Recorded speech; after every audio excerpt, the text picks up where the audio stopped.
मारू ने जब ढोला को देखा तो उसकी धड़कनें घोड़े से भी तेज रफ्तार से भागने लगी। आखिरकार ढोला की हालत देखते हुए पत्नी मालवणी ने उसके सामने एक शर्त रखी, जब तक मैं जागूं तुम मेरे पास मेरे सामने रहोगे, जब मैं सो जाऊं तो तुम बेशक मारू से मिलने के लिए पुंगल चले जाना।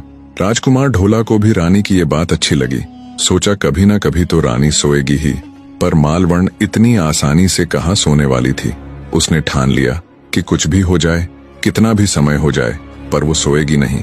ऐसे ही एक के बाद एक करके मालवण ने 15 दिन बिना पलक झपकाए निकाल दिए। रानी के दृढ़ निश्चय को देख ढोला ने एक योजना बनाई और उसने सोने का नाटक किया।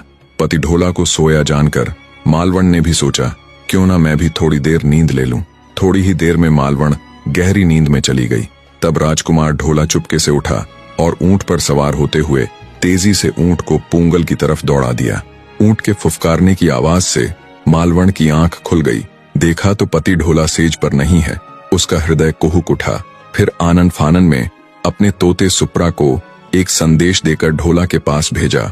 मालवण अब भी किसी तरह कुंवर ढोला को वापस बुलाने के प्रयत्न कर रही थी।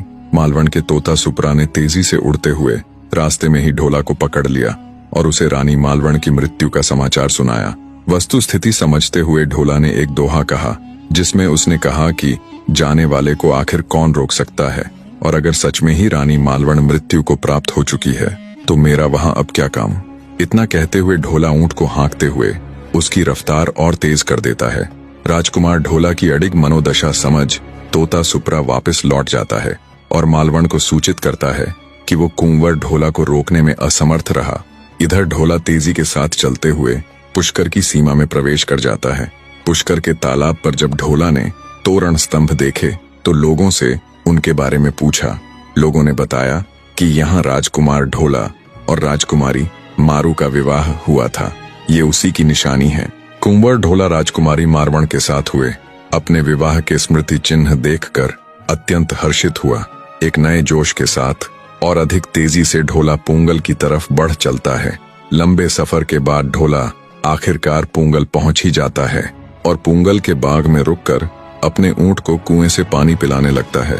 उधर से मारू भी अपनी सखियों के साथ क्रीड़ा के लिए बाग में प्रवेश करती है।